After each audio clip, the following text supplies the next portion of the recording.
kami, Panginoon, maitatago sa inyo. Kagaya ng mga Pariseo, manamit man po sila na napakaganda at gawin nila ang mga kilos nila ayon, Panginoon, sa inyong nais. Kung ang puso nila ay malayo sa inyo, O Diyos. Tunay nga po, nasabi ninyo, wala silang karapatan sa kaharian ng langit.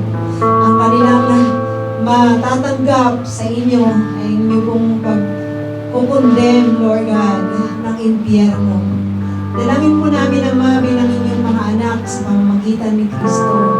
Ay tunay nga kami maging masunurin sa inyo. Help us, O Lord God, na mamuhay ayon po sa inyong pong kalooban. Help us, O Lord God, na maging totoo kami. Lord, sa loob at labas, mag-isa man po kami, Panginoon. At kasama namin ang aming mga kapatid, O Lord God. Help us to always focus to you, Lord God. To always submit our lives to you, O Lord God. Na kayo ang aming mahalin, Panginoon. Help us, Lord, na hindi nyo na po na kailangan kami, Panginoon, ay pilitin upang kayo ay mahalin at sundin, O Diyos. Dahil kayo po, Panginoon, ang Diyos na tunay na mabuti at laging nandyan para sa bawat isa sa amin, O Lord God. We pray, Father God, to continue to strengthen us, Lord, na tunay nga pong sumunod sa inyo. Ano po yung aming mga dahilan, Panginoon, kung minsan na hindi po kami nakakasunod sa inyo, Ama? Dalangin po namin na naway baguhin niyo po ang puso namin, Lord. Walain niyo po yung aming pag-aalinlangan, Panginoon, dahil kayo ang lumalang ng langit at lupa. Ang nasa inyo, Panginoon, ay hindi niyo pagpupulangin. Patuloy na kayo po ang mag-iingat, O Lord God.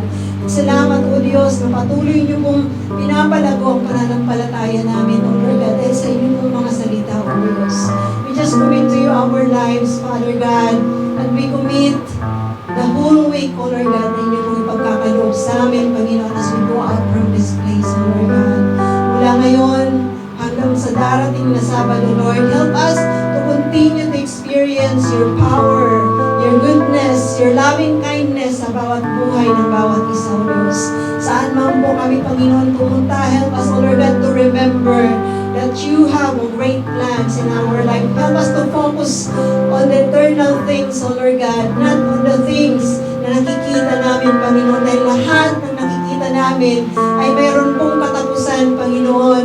Ngunit, Lord, yung mga eternal things, the things that are set for heaven, Panginoon, ay tunay na para sa inyo, maihahandog namin sa inyo, Lord God. Help us really, O God, to be an obedient children, Panginoon.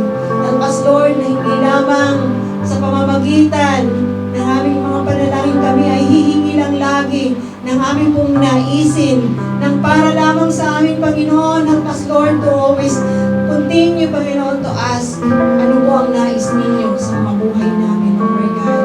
Ama, maraming salamat. Maraming salamat dahil patuloy niyo po, Panginoon, tinatouch ang aming pong mga puso, O Lord God. We glorify you, Father God. We magnify you, O Diyos, at patuloy na tunay na kayo ang madakila sa buhay ng bawat isa, O Lord God. Ano ang po yung mga lalahanin ng bawat isa? Ano ang po, Panginoon, yung mga concern ng bawat isa? We lay down everything to you. We submit to you everything, Father God. Dahil alam po namin, you have a good, pleasant, and great purpose in our life, Panginoon. At tunay nga pong hindi namin kaya ang mga bagay, Panginoon, na gawin, O Diyos. Help us not to be bondage of anything, O Lord God, but to be free to do your will, O God. We proclaim that, Panginoon. We claim that. Thank you so much for that power, O Lord God. In Jesus' name, hallelujah. Let's lift up our hands to God. The Lord bless you and keep you. The Lord make His face shine upon you and be gracious unto you and give you peace. In Jesus' name, and in the power of the Holy Spirit.